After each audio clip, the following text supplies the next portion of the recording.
The second question from Muhammad Yunus, Mumbai, India. MashaAllah, you have a family of Daees. What would be the criteria you would look for while selecting a life partner for your son Fariq, considering he's also a Daee? Brother Muhammad Yunus has posed the question that what would I look for a life partner if I have to choose a life partner for my son Fariq, who's a Daee? Number one, the choice will depend on my son, not on me. Because my son would be leading a life with his wife. He should select the right one. But naturally, I being a father can give guidelines because of experience. If I was to guide my son, and he already is aware of the criteria, and we discussed this many times, Alhamdulillah, we are on the same wavelength. And the reason is because of my wife. Whatever my son today is, and my daughters, maximum credit, you could say 80% or more, goes to my wife. And I pose this question very often, that when is the latest you would like to plan for the future of your son? So some people say, I would like to plan maybe when my son goes in university or my daughter goes in university. Some people say when she would go to college. Some would say in school. Some would say, I would plan for my children when they enter nursery. But the Islamic method is, and the Islamic criteria is, that the latest you plan, not the earliest. Latest is when you select a life partner. When you select a life partner, then you are planning how would you want your children. So I wanted my children to become Daees. That's the reason I selected a Daeya. I wanted them to be religious. That's the reason I selected a religious girl. And today, most of the people think that my children are Daees and Alhamdulillah, ahead in the field of Dawah and Islam, Alhamdulillah, is because of me. If percentage-wise I have to give marks, I would say 80% is due to my wife. Alhamdulillah. My guidelines is there, my support is there, everything is there, but the credit goes to my wife. Now coming to the question, what are the criteria that I would see or look for in a life partner for my son Fariq, who's a Daee? As I mentioned in my early answer, our beloved Prophet Muhammad said in Sahih Bukhari, volume number 7, hadith number 5090, and the same hadith is repeated in Sahih Muslim, volume number 4, hadith number 3635. Abu Hurairah, may Allah be pleased with him, said that Prophet Muhammad, peace be upon him, said that women are chosen for 4 things in marriage. When you marry a woman, you look for 4 things: wealth, lineage, nobility, beauty, and religion. Choose her for her religion.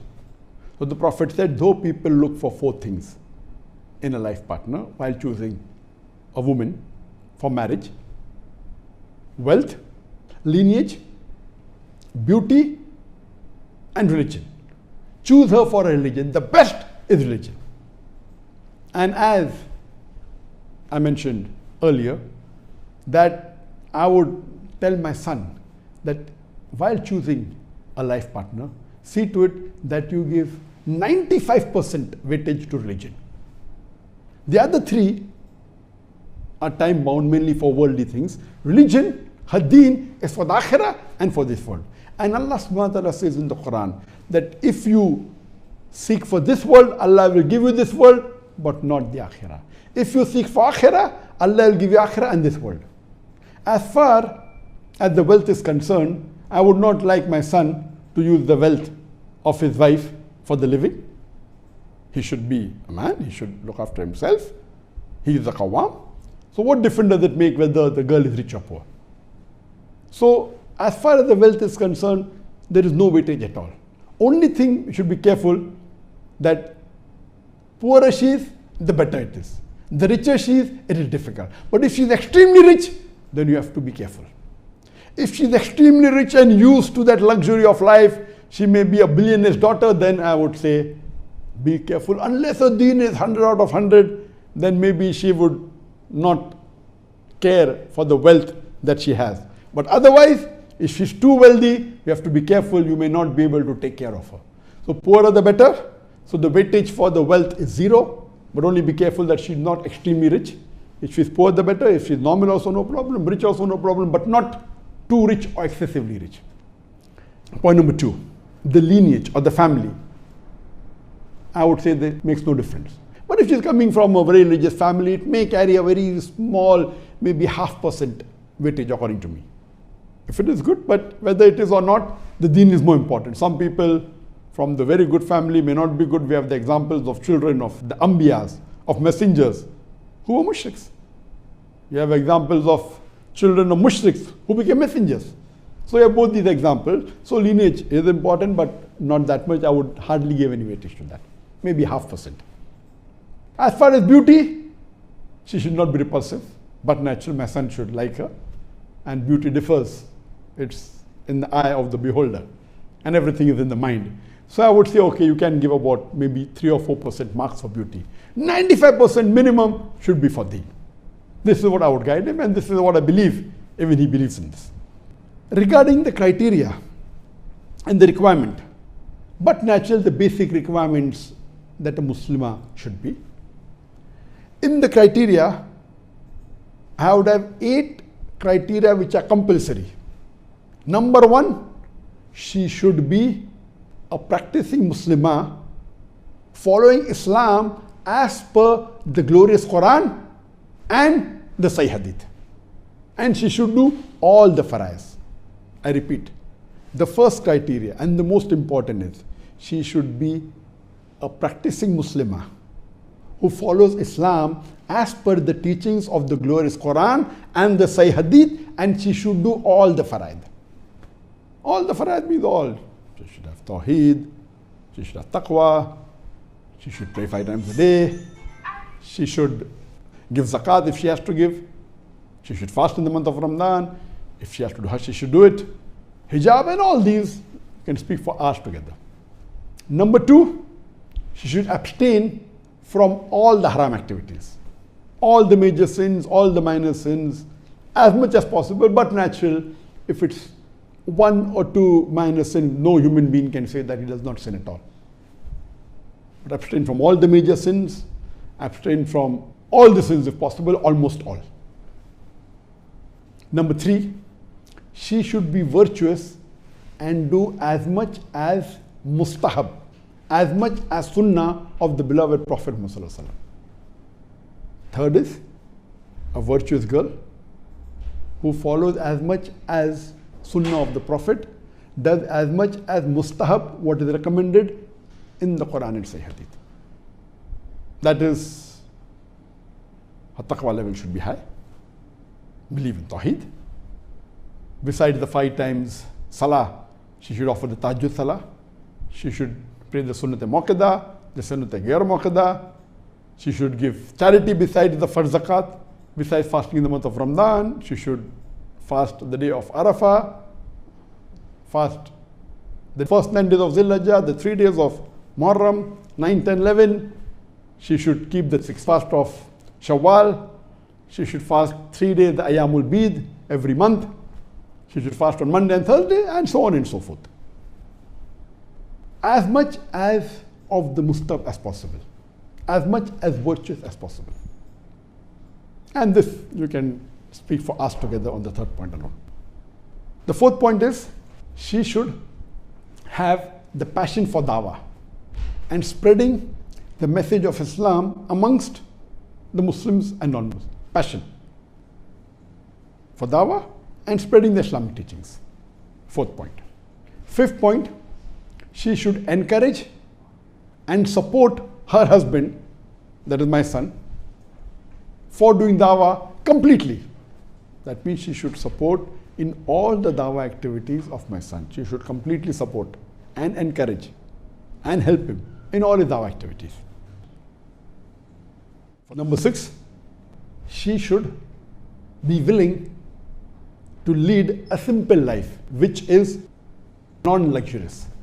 Inshallah, my son's life is quite comfortable, but if required for the sake of Islam, she should be able to sacrifice all comforts. 7th, she should be fluent in English, because my son is fluent in English and you would want her to be fluent in English. The eighth is she should be willing to settle in Malaysia or wherever my son would shift, but his plans are to stay and live in Malaysia, so she should be willing to settle in Malaysia. These are the 8 compulsory criteria, if I would mention the criteria for selecting life partner for my son. As far as the criteria which are very important but not compulsory, number 1 would be, I would want her to be fluent in Fusha Arabic. The classical Arabic, the Arabic of the Quran, she should be fluent in that. The reason is that I would want my children to be fluent in Arabic. My son knows Arabic fluently, Fusha. I would want his wife to know, so that the children are fluent in English and Arabic both. Number 2, she should be a Daee. She should propagate Islam to the non-Muslims and the Muslims. Number 3, she should have a bachelor's degree in any of the Islamic studies, whether it be Islamic studies in general, or in Sharia, or in Quran, or in Hadith. These are preferable, not compulsory. If little bit is less or more, no problem, but preferable. The third is bachelor's in Islamic studies. The fourth is, I would also want her to be a Hafizul Quran. My son is Hafiz, I would want to be Hafiz, so that the children also are Hafiz. And being Hafiz is preferable for doing dawah. Number 5, she should be associated with an Islamic organization. And number 6, that she should have watched many of the English-speaking Daees, so that she knows what is dawah and what is the surrounding atmosphere. So these are the 6 additional points which are not compulsory but preferable. If one is missing or a little bit less, doesn't matter, but there are 8 compulsory points and there are 6 highly recommended preferable points that I would look for in a life partner for my son. These are the main criteria. The additional, of course, is there, that there are many additional points. For example, the culture should match and the other things are there. You can't expect a Chinese to live with an African. Can, if the first 8 criteria are 95 and above in marks, and if the additional 0.6 are very good, then the other things can be compromised. The culture differs between the people. So these things are which are secondary and tertiary. But the first compulsory points I've mentioned 8, then the 6 points, and then other points are later on. So this was in brief what I would look for in a life partner for my son Fariq. Hope that answers the question.